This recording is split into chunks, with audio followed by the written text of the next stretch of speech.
Hi, this is Alan with Alan's Firearms and Guns Plus More, and today what we're going to do is something pretty cool. We are going to take a look, notice the gloves? We are going to take a look at the Remington 1911 UMC Commemorative. Now, what makes this so special? Well, during World War I, Remington was commissioned to produce 1911s for the United States Marines. However, Colt would not release the blueprints for the 1911 to Remington. So what Remington had to do in order to fulfill the contract, which they accepted, was to reverse engineer it. And they did so. And by the time they were done, World War I was practically over. So they fulfilled their contract, making the Remington 1911 UMC the rarest of all wartime 1911s. That's right.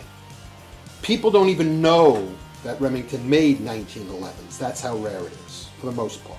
Experts do. Well, back in the 90s, Remington decided to start making handguns, and the handgun department, the engineers were told, hey, we need you to develop a handgun for us. Well, they wanted it in 6 months, which is impossible because it takes 2 years just to develop a gun. This, of course, is before the current chairman took over. Luckily, one of the engineers went back into the archive, and what did they find? They found those original blueprints and reverse engineerings for their 1911. They said, hey, there's the gun. They want a handgun? We'll reproduce something we already made. So, ergo, they started making 1911s. And then, of course, somebody said, hey, let's do a commemorative of the 1911 that we actually made during World War I. So they made the Remington UMC Commemorative 1911, which is this one. Everything is exactly the way it was made for the U.S. Marines during World War I. And what they even did is they started the serial numbers for the new ones from where the original serial numbers left off. The only thing they added was UMC in front of the serial number. But that's a pretty cool little fact there. The checkering, everything else is the way it was done back in the original.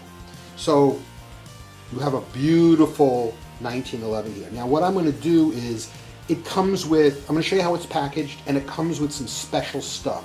I think you'll get a kick out of it. So to continue with this dog and pony show, and that's what it is, because I am not going to take a chance and field strip a commemorative that is meant to be a showpiece. There's no reason for it. But I am going to show you how it's packaged and everything it comes with, and I think you'll get a kick out of it. I was lucky enough to have this in my shop. As a matter of fact, when the Remington rep came in to give me a V3 to shoot for a video, he saw this in my showcase and he flipped out. He goes, holy crap, I've only seen 1 or 2 of those in all the time I've been with Remington. It is so rare. And I said, well, I got a customer that had one. He brought it in and asked me to sell it for him. So this is something I have in my shop, and I'm proud to show it off. And while I have it, and since it's so rare, I figured I better put it on tape, because who knows if I'll ever see one in perfect, untouched condition like this one. Okay, let's go to the workbench and look at what this thing is. Okay, so here we are at the workbench with the Remington 1911. Now, I'm going to turn this around for a second, and I don't know if you can see this. I'll try zooming in at the cutting room, but it says Remington Arms Company, Remington Arms Company, Ilion, New York. But this was finished and everything was done at Turnbull Manufacturing. But this is the way the Remington comes packaged. It's in a green Remington box. You open it up. Here is your manual, and there's a lock in there. You open up the plastic protection, and here is the 1911, which we'll get a closer look at in a minute. It also has the barrel lug wrench to remove the barrel cam, and it comes with two magazines that are blued halfway and then unfinished the other half. And we're going to leave them in here because I don't even, well, I'm going to take them out because I'm going to show you where they go. And that's not in the gun. So we're done with this part of the unboxing. Now I'm going to show you, I told you there's some cool stuff with this gun, but let's go over the gun itself. Okay, so we're going to just zoom in. Okay, so it has, and I don't know if you can actually see all of this on here, but it has property United States, says United States property, which is what these things were stamped. It has the Eagle proof mark and all the other proper proof marks. It has all the patent information and everything just the way it was manufactured for the Marines.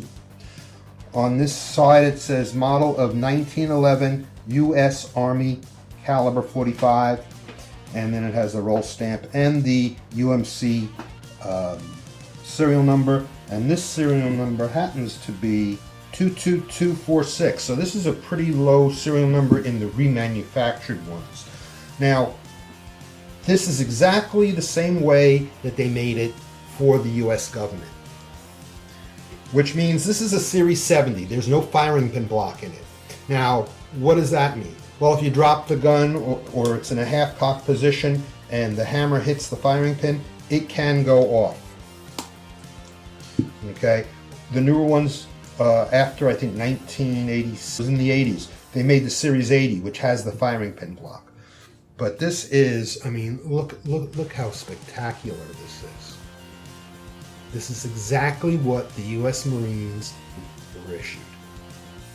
I mean, it's just so perfect. Okay, let's get to the next step. By the way, I'm just going to show you the press card for this. I'm going to get a shot of it. Okay, this is the press card that tells you all the stuff about this, and it comes with the display case.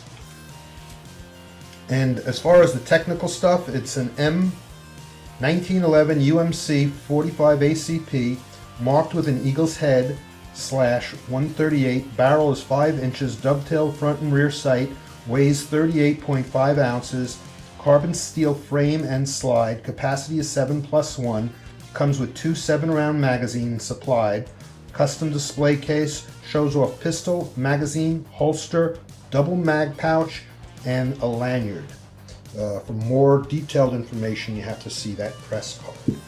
Because if I go over everything, it'll bore the crap out of you. It's a little dark in here right now because you can see it's very the glass is very reflective. So it's got this beautiful walnut case. The glass is etched with a Remington R on there. Let me see if I don't think I'm going to be able to move it so you can see it, unless maybe if I take this out. There, now you can sort of see the R. Well, maybe not.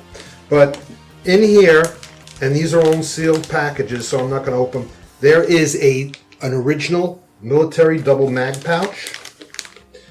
The lanyard that is attached to the bottom of the gun, because there's a lanyard ring, and a military U.S. holster with the leg lanyard on it. And there's a card in here. Let's see if it says anything. Proper care of your wooden presentation case. Okay, so it has that in there. Let's see what this, oh, underneath here is a set of keys. And the way the display case would work is you're going to have your magazines like this, and your beautiful Remington lays in here just like that. And you proudly display it in your home or office just like that. There you go. I think that is as good as I can get this. But you can see it's a beautiful display case, brass hinges and hardware, and fingerprints. I don't know how I got a fingerprint on there. I've been using gloves to hold this. But that's it. This is the Remington Marine UMC Marine Commemorative. That's my tag that I keep on it in the store. And this is a $2,100 kit here. If you go online, that's about what they go for. It originally went for $2,500. So like all these commemoratives that are remakes, they're never as valuable, of course, as the original. So it's not going to be a $5,000 gun or a $10,000 gun like an original military version would be. And the commemoratives hold on to value when they're kept like this, but of course you still lose a little bit because it's just a commemorative. But it's gorgeous, and I wanted you guys to see it because there's so few of them out there in this kind of condition that can be shown. So I figured, hey, let's get it on a video. Let's get it so everybody can actually see this beautiful firearm in its presentation case. And this whole thing comes in a cardboard box. I do even actually have the original cardboard box this all came in. I hope you enjoyed this. If you did, please like this video and subscribe to my channel. It's growing daily, and my views are growing daily, and hopefully I can bring you a lot more content. I'm trying to get myself a better camera so all this stuff can be sharper. The camera I'm using ain't very good. I understand it. Someone asked me if I was shooting this through a potato, and I said no, I couldn't afford a potato. I've been using an eggplant. But I'm trying to get rid of the eggplant so I can actually buy the potato. No, I'm going to get a Nikon D5300. That way I can bring you content that's a lot crisper and sharper, and that way I can really zoom in on some of the intricacies of some of the guns I want to do, so you guys can actually see how to take them apart and put them together better. So until next time, this is Alan with Alan's Firearms and Gun Plus More saying bye.